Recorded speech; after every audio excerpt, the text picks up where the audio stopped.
बिस्मिल्लाहिर्रहमानिर्रहीम, अस्सलाम वालेकुम नाज़रीन। मैं हूं रिजवान हिलज़ई और मेरे साथ मौजूद हैं सिद्दीक जान साहब। और बड़ी खबर सामने आई है, सुप्रीम कोर्ट के 2 जजेस ने इस्तीफ़ा दे दिया है। 27वीं आईनी तरमीम में जो अदलिया को दफन किया गया उसके खिलाफ बतौर एहतजाज जस्टिस मंसूर अली शाह और जस्टिस अतर मिनल्ला ने इस्तीफ़े दे दिए हैं। मजीद इस्तीफ़ों की भी बाज़ गश सुनाई दे रही है। तो सारी सिचुएशन पर बात करेंगे। सिद्दीक जान साहब हमारे साथ मौजूद हैं। सिद्दीक भाई, एक्सपेक्टेड था, ज़ाहिर 2 इस्तीफ़ों की तो बात चल रही थी। ये था कि कब आने हैं। पहले ये कहा जा रहा था कि शायद जुम्मे वाले दिन आ जाएं, लेकिन उससे पहले आज ये इस्तीफे आ चुके हैं। सामान जस्टिस मंसूर अली शाह और जस्टिस अतर मिनल्ला का शिफ्ट हो गया है। और एक सैड है, एक बड़े नाम पाकिस्तान की जुडिशरी के, जिनसे लोगों को बड़ी उम्मीदें थी कि वो आइन के तहफ़्फ़ुज़ में या इंसानी हुकूक के तहफ़्फ़ुज़ के लिए अपना काम करेंगे, वो रुखसत हुए। और जो निज़ाम है उसकी एक तरह से एक और फतह हुई है कि आइन और कानून की बालादस्ती पर यकीन रखने वाले जजेस अब यहाँ सुप्रीम कोर्ट में या जो अदलिया के ऐवान है उसमें नहीं है। देखें, बात यह है कि वो उन्होंने एक अपने ब्लॉग में बात की थी, क्या कहते हैं उनको, अमीर अब्बास साहब ने। तो अमीर अब्बास साहब ने जब बात की थी तो उस वक्त ना वो उनका वो क्लिप बहुत वायरल हुआ था, जिसमें उन्होंने कहा था कि अब अगर आप पाकिस्तान से निकल सकते हैं तो निकल जाएं। और बहुत उन्होंने एक तल्ख़ हकीकत पे बात की थी और उसको लाखों लोगों ने ट्विटर पे देखा, फेसबुक पे, बाकी चैनल्स पे मिला के करोड़ों लोगों ने देखा, जिसमें उन्होंने क्लियर बात की। उन्होंने कहा कि अब पाकिस्तान के अंदर जंगल के कानून हैं और अगर कोई जंगल के कानून में रह सकता है तो रहे, वरना बेहतर यह है कि वो जैसे भी मुल्क से निकल सकता है वो निकल जाए। और आपको अनसर्टेनिटी पाकिस्तान में नज़र भी आ रही है कि पिछले 3-3.5 साल में जितने लोग पाकिस्तान से गए हैं, ये बहुत बड़ी तादाद है। और हर दूसरा पाकिस्तानी पाकिस्तान छोड़ के जाना चाहता है। एक लोगों के अंदर एक लावा पक रहा है, लोगों के अंदर एक नफरत है और बहुत ही चीज़ें खराबी की तरफ जा रही हैं। देखें, सुप्रीम कोर्ट से काम तो शुरू हो गया है। देखें, हमने कल वसीम मलिक साहब और आपने जब बात की तो एंड में मैंने क्या कहा था कि मैं आपकी बात से कायल हो गया हूँ कि बिल्कुल अब जजेस को मुस्ताफ़ी हो जाना चाहिए। जब आपके पास यानी दोनों के अपने अपने आर्गूमेंट्स हैं ना, एक यह है कि बिल्कुल मुस्ताफ़ी हो जाना चाहिए और एक है कि नहीं, अभी भी रह के और सिस्टम के अंदर रह के लड़ना चाहिए। सुप्रीम कोर्ट के बहरहाल 2 जज का इस्तीफ़ा आ गया है। हाई कोर्ट के भी एक जज का इस्तीफ़ा मुस्तवक्किल है। आज रात को कुछ जजेस की मीटिंग भी हो रही है। इस वक्त जब हम ये वीडियो रिकॉर्ड कर रहे हैं तो इस वक्त उनकी मीटिंग जो है वो जजेस की जारी होगी। और इसके अलावा तहरीक तहफ़्फ़ुज़ पाकिस्तान का इजलास भी तलब कर लिया गया है इस नई सूरत हाल के बाद। लेकिन देखें, आज 2 बड़ी डेवलपमेंट्स हुई हैं। ना सिर्फ इन 2 जज ने इस्तीफ़ा दिया बल्कि आज आर्मी एक्ट में जो तरमीम की गई है उसके बाद जनरल आसिम मुनीर जो हैं उनको मज़ीद 5 साल दे दिए गए हैं और वो अब 2030 तक रहेंगे। और नून लीग ये कह रही है कि वो 2030 तक नहीं रहेंगे, वो 2030 में हम फिर उनको 5 साल जो है वो देंगे और उनको हम 2035 तक रखेंगे। ठीक है, मतलब देखना कि मियाँ अब इस पर भी खैर बात होनी चाहिए कि ये जो मियाँ नवाज शरीफ ने जो ये अभी आर्मी एक्ट में जो तरमीम करवाई हैं, जो 27वीं तरमीम करवाई है, इसके बदले में मियाँ नवाज शरीफ ने क्या लिया है। क्योंकि फिर वो गुफ्तगू शुरू हो जाती है कि नवाज शरीफ इमरान खान के हवाले से कोई बहुत एक्सट्रीम चीज़ चाहते हैं, जो शहजाद अकबर साहब ने भी पहले बात की थी, शहबाज गिल साहब ने भी बात की थी, बल्कि इनसे पहले इमरान रियाज खान साहब ने भी की थी कि मियाँ नवाज शरीफ जो हैं वो क्या चाहते हैं। तो वो बहुत एक्सट्रीम है। अल्लाह ताला बहरहाल रहम करे पाकिस्तान पर, अल्लाह ताला कुछ चीज़ें कोई बेहतर हों, वरना तो ज़ाहिर है चीज़ें बहुत परेशान कौन है, मायूस को नहीं है। मायूस कौन इसलिए नहीं है कि जब पाकिस्तान के लोग इस निज़ाम को मानने से इनकारी हैं, इस निज़ाम के हाथ पे बैत करने से इनकारी हैं, इस निज़ाम के सामने सर तस्लीम खम करने से इनकारी हैं, तो फिर यही उम्मीद है। परेशानी जरूर है, हर पाकिस्तानी जिसने इस मुल्क में रहना है, जिसकी आने वाली नस्लों ने रहना है, जिसके अपने इस ज़मीन में दफन है, वो परेशान बहुत ज़्यादा है कि मुल्क के साथ क्या हो रहा है। देखें, इन इस्तीफ़ों के मतन पे बात कर लेते हैं और ये बहुत इंपॉर्टेंट है। वो अतर मिनल्ला साहब वाला जो है ना, वो अपना उस पर बाद में हम बात करेंगे। उनके इस्तीफ़े के जो अभी उन्होंने इस्तीफ़ा दिया उससे पहले जो उनका लेटर है उसमें क्या है उस पर बाद में बात करेंगे। लेकिन ये जो मंसूर अली शाह साहब ने ख़त लिखा है, अच्छा एक और चीज़ भी क्लियर हो गई है इनके इन रेजिग्नेशन से कि कल की जो फुल कोर्ट मीटिंग है उससे कोई उम्मीद नहीं है। वही वो हम पहले बता चुके हैं कि जस्टिस याहिया खान जो हैं वो घोंघलों से मट्टी उतारेंगे, ड्रामा करेंगे और हुकूमत को फैसिलिटेट कर रहे थे और करते रहेंगे।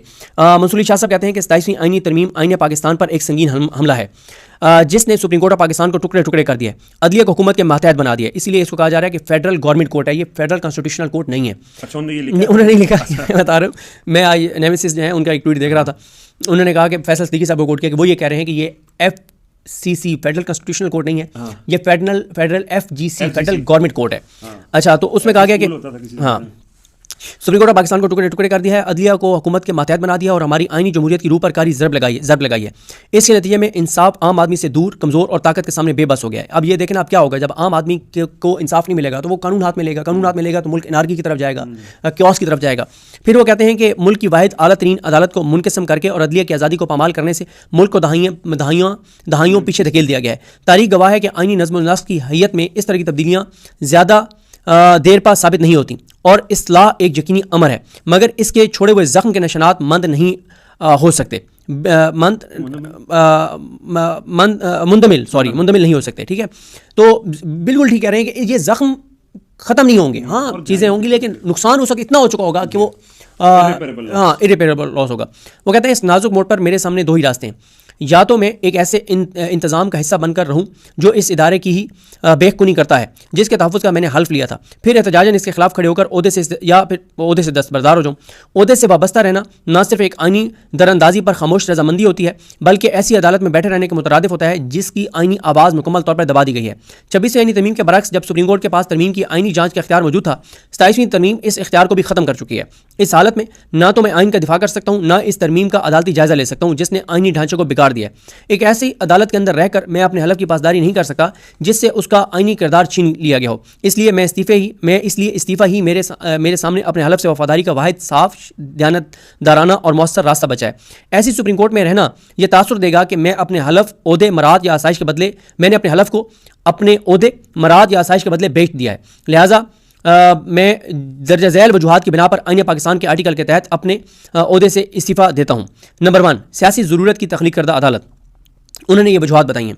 27वीं आइनी तरमीम एक ऐसी हुकूमत ने की और उसे सुप्रीम कोर्ट की ऐसी मौजूदा क़यादत ने कबूल किया जिनकी अपनी आइनी हैसियत ज़ेर जायज़ा और सवालात के कटहरे में खड़ी थी। यानी हुकूमत भी जाली है, असम्बली भी जाली है, जस्टिस जाहिया खान भी जाली है, जस्टिस जाहिया खान भी मेरिट के खिलाफ आया, ये कह रहे हैं जस्टिस मसूली शाह। ऐसे वक्त में जब अदालत की आज़ादी, वकार और असूली मज़ामत की ज़रूरत थी, मौजूदा चीफ जस्टिस ने न सिर्फ कोई मज़ामत नहीं की बल्कि इदारे का दिफा करने के बजाय उन्होंने तरमीम को मनोअन कबूल किया और सिर्फ अपने ओहदे के तहफ़्फ़ुज़ को तरजीह दी, जबकि सुप्रीम कोर्ट का आइनी वजूद और मकाम ख़त्म हो रहा था। चार्जशीट है जस्टिस जाहिया खान अफरीदी पे, उनका बताया है कि वो मिसकंडक्ट कर रहे हैं, बताया है कि वो हुकूमत के साथ कैसे मिले हुए हैं। बिल्कुल शबाश में गवाही दे चुके हैं। ये तो मिसकंडक्ट से बड़ा सबूत क्या हो सकता है? देखें, इससे पहले इजाज़ुल एहसन साहब मुस्ताफ़ी हुए, इससे पहले मज़ाहिर अकबर नकवी साहब मुस्ताफ़ी हुए और मज़ाहिर अकबर नकवी साहब के खिलाफ तो माजरत के साथ, लेकिन ये एक तल्ख़ हकीकत है कि मसूली शाह साहब भी उस वक्त मैं कहूँगा इस्तेमाल हुए मज़ाहिर अकबर नकवी साहब के खिलाफ। उसके बाद वो कहते हैं कि जब अदलिया और मैं मज़ाहिर अकबर नकवी साहब का कसूर क्या था, उन्होंने एक तो सोमोटो नोट लिखा था कि सोमोटो लिया जाए, 90 दिन में इलेक्शन नहीं हो रहे। उन्होंने सिकंदर सुल्तान राजा को बुला के बेइज्जत किया था, उसको सही बेइज्जत किया था। फौजी अदालतों वाले मामले में उन्होंने सिविलियंस का पाकिस्तान का साथ दिया था। उन्होंने अरशद शरीफ साहब की केस में जो सोमोटो लिया गया था उसमें बार बार सवाल किया था कि उनके ऊपर FIR किसने करवाई, इसकी तहकीकात करें, उनको पाकिस्तान से क्यों जाना पड़ा, इसकी तहकीकात करवाएं, उसमें UN को आप क्यों नहीं इन्वॉल्व करते। ये तो ये उनके भी जराइम की लिस्ट बहुत बड़ी तवील है। इजाज़ुल एहसन साहब का भी सबको पता है कि वो पाकिस्तान के साथ खड़े थे, पाकिस्तान के लोगों के साथ खड़े थे, अपने हलफ के साथ खड़े थे और उनको मजबूर किया गया और उन्होंने रिजाइन दे दिया, लेकिन उन्होंने वो घटिया किरदार अदा नहीं किया जो हमारे सुप्रीम कोर्ट के बहुत से जजेस ने किया। फिर वो कहते हैं कि जब अदलिया का सरबराह अपनी ही मुतनाज़ा हैसियत के बावजूद इदारे के बजाय अपने मनसब और ओहदे को तरजीह दे तो उसे क़यादत नहीं बल्कि इदारे से दस्तबरदारी कहा जाता है। पाकिस्तान में हमेशा एक ही सुप्रीम कोर्ट रही है। 1948 की फेडरल कोर्ट से लेकर 1956 के आइन के तहत कायम होने वाली सुप्रीम कोर्ट तक ये हमारा मुश्तरका विरसा है। मगर 27वीं तरमीम ने इस ढांचे को तोड़कर सुप्रीम कोर्ट के ऊपर एक नई वफाकी आइनी अदालत कायम कर दी है जो हमारे अदालती, जमहूरी और कॉमन लॉ के निज़ाम से सरासर मुतसादिम है। यह तरमीम किसी आइनी ज़रूरत, कानूनी असूल या अदालती रवायत पर मबनी नहीं, इसे बगैर किसी मुशावरत, बहस या अदलिया की राय लिए पार्लियामेंट से मंजूर किया गया। इसका वाहिद मकसद हुकूमत को यह इख्तियार देना है कि वो अपनी मर्जी और पसंद के जज चुनकर एक ऐसी अदालत बना सके जो उसके ताबे हो, यानी हुकूमत के ताबे हो, जबकि सुप्रीम कोर्ट को सिर्फ एक अपील अदालत में बदलकर उसके तमाम आइनी इख्तियारात खत्म कर दिए जाएं। मुझे उन जज साहिबान के लिए शदीद अफसोस है जिन्हें अब इस नई वफाकी आइनी अदालत का जज बनाया जाएगा। एक ऐसी अदालत जिसे आइनी बसीरत से नहीं बल्कि सियासी मसलियात के तहत वजूद में लाया गया। यह कोई इस्लाह नहीं बल्कि ख़तरनाक किस्म की तनज़्ज़ुली है। यह तरमीम अदलिया को अपने कब्जे में ले लेती है, सुप्रीम कोर्ट ऑफ पाकिस्तान को अंदर से खोखला कर देती है और आइनी फैसले करने वाले फोरम की जगह एक ऐसी अदालत खड़ी करती है जो असूलों के नहीं ताकत के मुताबिक जो है वो ढाली गई है। इख्तिताम की शुरुआत 26वीं आइनी तरमीम जो अक्टूबर 2024 में मंजूर हुई अदलिया की आज़ादी को कमज़ोर करने का पहला कदम था। तब उम्मीद थी कि सुप्रीम कोर्ट बतौर फुल कोर्ट इस तरमीम का बगौर जायज़ा लेगी। इस उम्मीद पर मैं अपने इदारे से वाबस्ता रहा, मगर आज वो उम्मीद ख़त्म हो चुकी। अदलिया की रोशनी किसी हादसे से नहीं बुझी, इससे बुझाया गया। अदलिया की रोशनी किसी हादसे से नहीं बुझी, इससे बुझाया गया और बुझाने में justice Yahya Khan, justice Moinuddin Khan, justice Jamal Khan Mandokhail, justice Mohammad Ali Mazhar, Ali Baqar Najafi, मतलब सारे काजी यार काजी को बहुत रगड़ा लग चुका है। आप लोग गलत करते हैं, आप सिर्फ काजी का नाम लेते हैं, उससे ना मौजूदा जो है ना ये दब जाते हैं। काजी का तो पूरे पाकिस्तान में एस्टेब्लिश हो गया ना, काजी अब पूरी दुनिया में कहीं नहीं निकलता। ठीक है, अब काजी का मैं इसलिए कहता हूँ नाम ना लें कि वो तो एस्टेब्लिश हो गया ना, आपका काम हो गया, आपने उसको इतना एक्सपोज कर दिया कि वो दुनिया के किसी कोने में नहीं निकल सकता। अब बाकियों के नाम लेना भाई, जिन बाकियों ने किया, जो आज का काजी है, जो उस काजी का भी बाप है। मेरा आईनी अज़म, वो कहते हैं जब मैंने 2009 में लाहौर कोर्ट के जज के तौर पर हलफ लिया तो मैं एक आइनी अदालत का हिस्सा बना था। आइन की बालादस्ती, जमहूरियत की मजबूती, बुनियादी हकूक़ के तहफ़्फ़ुज़ और कानून की हुक्मरानी के लिए काम करना मेरी ज़िंदगी का मकसद था। आज मुझसे कहा जाता है कि मैं एक ऐसी अदालत में बैठूं जिसके पास आइनी इख्तियार ही नहीं बचा, एक ऐसी अदालत जो आवाम के बुनियादी हकूक़ की मुहाफ़िज़ ही नहीं रही। यह वो अदालत नहीं जिसमें आया था और ना वो अदालती ज़िंदगी है जिसका मैंने इंतखाब किया था। इख्तितामी तासुरात, मैं अपने फैसलों को कानूनी तलबा के लिए छोड़ जाता हूँ ताकि वो इन्हें पढ़ें, इस पर गौर करें और मुझे उम्मीद है कि उन्हें सीखने को मिलेगा। जो कुछ मैंने लिखा यकीन, जज्बे और सिद्क़े दिल से लिखा। मेरी ये अदना कोशिश आइन, पाकिस्तान और पाकिस्तान के आवाम के लिए वक्फ़ है। एक जज का हकीकी विरसा सिर्फ फैसलों की तादाद में नहीं बल्कि उसमें है कि किस तरह कानून को बेहतर अंदाज से आवाम की दादरसी और उनके हकूक़ के तहफ़्फ़ुज़ के लिए बुरुकार लाया जा सकता है। अगर किसी हद तक मेरे काम ने इस सिमत में मदद की है तो मैं मुतमईन हूँ, क्योंकि कानून की अजमत ज़िंदगी की तरह ताकत में नहीं बल्कि रह में पोशीदा है। आगे वो लिखते हैं कि वो कौमें तरक्की करती हैं जहाँ हुकूमत में कानून की हुक्मरानी को मरकजी हैसियत हासिल हो और अदालती आज़ादी को मुकद्दस अमानत के तौर पर महफूज रखा गया हो। जहाँ इंसाफ को जकड़ दिया जाए, कौमें सिर्फ लड़खड़ाती नहीं, वो अपना अखलाकी रब्त खो देती हैं। तारीख गवाह है, जब अदालतें खामोश हो जाती हैं, मुआशरे अंधेरे में डूब जाते हैं। तशक्कुर और दुआ। ज़िले अदलिया के तमाम जज साहबान का तहे दिल से शुक्रगुजार हूँ। आप ही आवाम के असल राब्ते का मरकज़ हैं और आपकी दयानतदाराना खिदमत अदलिया की हकीकी बुनियाद है। वकला और सरकारी लॉ ऑफिसर्स का भी शुक्रिया जिन्होंने मेरे सामने पेश होते रहे और मेरे साथ तैनात रहने वाले रिसर्च अफसरान और लॉ क्लर्क्स का मैं मोतरफ हूँ। आपकी वकालत और मेहनत ने कानून को समझने में मेरी भरपूर मदद की। नौजवान वकला को जो आप अपने सफ़र का आगाज़ कर रहे हैं, याद रखें कि कानून ज़मीर की एक पुकार है। आपकी तालीम और इस्तेकाक ज़ाया हो जाएंगे अगर जब वक्त आए आप आइन के साथ ना खड़े हों। सुप्रीम कोर्ट और लाहौर हाई कोर्ट के मेरे मेहनती स्टाफ, खासतौर पर मेरे सेक्रेटरीज और कासदीन का मैं शुक्रिया अदा करता हूँ, जिन्होंने मेरे इर्द गिर्द एक पुरसकून, बावकार और आज़ाद माहौल कायम रखा, जिसमें मैं पूरी तवज्जो से अपने फ़राइज़ सरअंजाम दे सका। मैं अपने घर के अमले को भी कभी शुक्रिया अदा करता हूँ, जिन्होंने इन तमाम सालों में इंतहाई वफादारी और ईमानदारी से मेरा साथ दिया। अपने साथी जजेस और तमाम लोगों का भी शुक्रिया, जिनके साथ मुझे काम करने का मौका मिला। अगर मेरे किसी अमल या बात से किसी को तकलीफ पहुँची हो तो मैं दिली माजरत चाहता हूँ। अपने करीबी दोस्तों का तहे दिल से शुक्रगुजार हूँ, बिलखसूस अपने स्कूल के वो साथी जो तमाम उम्र मेरे साथ चलते रहे, और उन चंद बावफा दोस्तों का जिनसे बाद में रफाकत हुई और जिनकी दोस्ती में आज बेहद कदर करता हूँ। उनकी साबित कदमी, खामोश कुव्वत, बेलौस वफादारी ने इस सफ़र में हमेशा मेरा हौसला बुलंद रखा। अपने अहल खाना का शुक्रिया, जिन्होंने हर मोड़ पर मेरा हाथ थामा। अपने वालिदैन, खुसूसी अपनी वालदा की दुआओं और अखलाकी तरबियत का मखरूज हूँ। अपनी अहलिया का, जिन्होंने हमेशा मजबूती, सच्चाई और ज़मीर की आवाज़ बनकर मेरा साथ दिया। अपने बच्चों का, जिन्होंने मेरी ज़िंदगी के हर दुख सुख में मेरा साथ निभाया। अपने छोटे बेटे का, जिसने मुझे सिखाया कि अल्लाह बेहतरीन मनसूबा साज है। आखिर में अहमद फराज के ये अशार, अहमद फराज के शेर से पहले मैं देखना चाह रहा हूँ कि उन्होंने उन दोस्तों का जिक्र तो नहीं किया जिन्होंने उनकी पीठ में खंजर घूमा। उन्हें उनका जिक्र नहीं किया, लेकिन मैं चाहता हूँ कि ये अशार जो है वो आखिर में आप जो है वो पढ़ दें। ये अशार अहमद फराज साहब के अशार हैं जी, और ये सबसे अच्छे लगे थे जब अरशद शरीफ शहीद ने इन अशार को पढ़ा था। और वो इस वक्त एक क्लिप भी है, अगर लोग देखें ट्विटर पे अदील राजा साहब ने ट्वीट किया है। अहमद फराज साहब की एक नज़म है मुहासरा, उसके चंद अशार इन्होंने लिखे हैं और वो मैं आपकी नज़र करता हूँ। उन्होंने लिखा कि मेरा कलम तो अमानत है मेरे लोगों की, मेरा कलम तो अदालत मेरे ज़मीर की है, इसीलिए तो जो लिखा तपाके जान से लिखा, जभी तो लोच कमा का ज़ुबान तीर की है। मैं कट गिरूँ कि सलामत रहूँ, यकीन है मुझे कि ये हिसारे सितम कोई तो गिराएगा। तमाम उम्र की ईज़ा नसीबियों की कसम, मेरे कलम का सफ़र रायगा ना जाएगा। और आखिरी एक नोट है उनका, वो मैं पढ़ देता हूँ। जस्टिस मंसूर अली शाह लिखते हैं, मैं सुप्रीम कोर्ट ऑफ पाकिस्तान के सीनियर तरीन जज की हैसियत से पूरी जिम्मेदारी और मुकम्मल शऊर के साथ अपना इस्तीफ़ा पेश करता हूँ, और मैं इस बात पर फ़ख्र के साथ रुखसत होता हूँ कि मैंने इस इदारे की इज़्ज़त, ईमानदारी और दयानत के साथ खिदमत की, और इस इत्मीनान के साथ जा रहा हूँ कि मेरा ज़मीर साफ़ है और मेरे दिल में पछतावा नहीं है। Syed Mansoor Ali Shah, supreme court of Pakistan. तो ये भी वैसे बहुत कम लोगों को नसीब होता है जी, इस इज़्ज़त के साथ, और वो ये दावा कर सकें कि मेरा ज़मीर साफ़ है।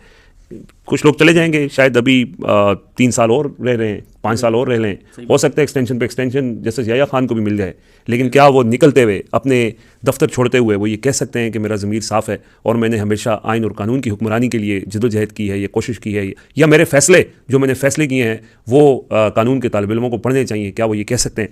बहरहाल एक लेगेसी है। और सिद्दीक जान साहब, इसमें मैं अगला मुख्तसर आपके सामने सवाल रखता हूँ, फिर हम मज़ीद भी डिस्कशन करते हैं। ये मज़ीद इस्तीफ़ों के हवाले से भी कहा जा रहा है कि शायद, क्योंकि ये तो सुप्रीम कोर्ट के जज है ना, ये भी टारगेट पे थे, इनको भी जो एक ट्रैप बनाया गया था उसमें अल्टीमेटली इन्होंने घर ही जाना था। हाँ जी, वो चले गए इज्जत के साथ। लेकिन जो ज़्यादा प्रॉब्लमेटिक हैं वो हाई कोर्ट के जज हैं, और उनको भी ज़ाहिर है यही होगा। आज भी जस्टिस मोहसिन अख्तर कियानी ने अपनी अदालत के अंदर ये कहा कि उनको ट्रांसफ़र, मतलब इशारा दिया कि वो ट्रांसफ़र कर दिए जाएंगे। जस्टिस समन रफ़त इम्तियाज़ ने भी शायद इसका जिक्र किया, और वकला ने भी बड़ा वहाँ पे जज्बाती किस्म की गुफ्तगू की। तो क्या वो जजेस भी इस बात पर बिलीव करते हैं कि आखिरी बॉल तक लड़ना है, या बस ठीक है, उम्मीद थी एक 26वीं तरमीम के बाद कि शायद ये अंडू हो जाए, अब तो 27वीं भी आ गई है, 28वीं भी आ जाएगी, कौन किसको रोक सकता है? आप हाई कोर्ट के जजेस का पूछ रहे हैं? जी, हाई कोर्ट। देखें, चल रही हैं बातें कि हाई कोर्ट के जजेस को क्या करना चाहिए। मैं आपको अर्ज़ कर चुका हूँ कि इस वक्त जब हम ये वीडियो रिकॉर्ड कर रहे हैं, मेरी एक शख्सियत से बात हुई थी, तो वो शख्सियत उस वक्त एक जगह रवाना हो रही थी एक मुलाकात के लिए, और मीटिंग्स कुछ चल रही हैं हाई कोर्ट के जजेस की भी और सुप्रीम कोर्ट के जजेस की भी, और सारी सूरत हाल को देखा जा रहा है। तो मैंने आपको बताया कि दोनों साइडों के स्ट्रॉन्ग आर्गूमेंट्स हैं, यानी मैं खुद सच्ची बात है कि डबल माइंडेड होता हूँ इस वक्त। मुझे लगता है कि, और हाई कोर्ट के जजेस का तो मैं समझता हूँ कि इनको तो किसी सूरत रिज़ाइन नहीं करना चाहिए, ठीक है। अभी देखें, जैसे इनमें से मेरा ख्याल है कि बाबर सत्तार साहब है, वो तो 2036 तक जज हैं, ठीक है। मैं ये चाहता हूँ कि देखें, ये हाई कोर्ट के जजेस को तो ये सुप्रीम जुडिशल काउंसिल निकाले ताकि इनको बरतरफ करें, ताकि मतलब और सिस्टम एक्सपोज हो। देखिए इमरान खान चाहते तो फौरी तौर पे भी तो करवा सकते थे ना वोटिंग, आखिरी बॉल तक वो क्यों खेले? जितनी देर होती गई सारे एक्सपोज और नंगे होते गए। लास्ट बॉल का फलसफा यही है कि जब आप उस वक्त तक आपकी जो ठीक है, तो हाँ मंसूर अली शाह साहब और के अपना अतर मिल्ला साहब ने बिल्कुल इसके हक में दलाइल हैं कि बिल्कुल ठीक है, जो रिजाइन करेगा उसके भी हक में अच्छे खासा दलाइल हैं, जो नहीं करेगा उसके भी हक में। तो देखें हर एक की अपनी अपनी राय है। चले जी, एक बात आज ख़त्म हुआ। जस्टिस मंसूर अली शाह पाकिस्तान की अदलिया की तारीख का एक रोशन नाम। ठीक है, हमें उनके इस फैसले के ऊपर ज़रूर एतराज़ होता है जब वो इलेक्शन वाला फैसला था और वो 4-3-4-5 की बहस में पड़ गए थे, लेकिन उसके अलावा उनका अदालती करियर और एक शानदार शख्सियत, लाइक जज थे, गैर मुतनाज़र जज थे। लेकिन ज़ाहिर है ऐसे लाइक जज की या दयानतदार जज की इस सिस्टम में तो कोई जगह नहीं। जज रह गए हैं जो यानी वैसे तो बहुत 3-4 और भी हैं, लेकिन इस वक्त जो बहुत ही लाइक जज हैं उनमें से नंबर 1 जस्टिस मुनीब अख्तर साहब हैं और उसके बाद जस्टिस आयशा मलिक हैं। ये बहुत ही 2 लाइक और शानदार जज हैं और बाकी तो इन ज़ाहिर लायक और शानदार जजेस या जिनके ज़मीर खरीदे ना जा सके उनकी सिस्टम में जगह तो नहीं है, तो या तो वो भी ओहदे से रिमूव कर दिए जाएंगे या वो फिर वो उनके पास भी इस्तीफे का ऑप्शन होगा। बहरहाल देखते हैं ना, चीज़ें अभी डेवलप हो रही हैं, डेवलपिंग स्टोरी अभी। बहुत शुक्रिया जी, सिद्दीक जान साहब, हमें इजाज़त दीजिए। अल्लाह हाफ़िज़। अल्लाह हाफ़िज़।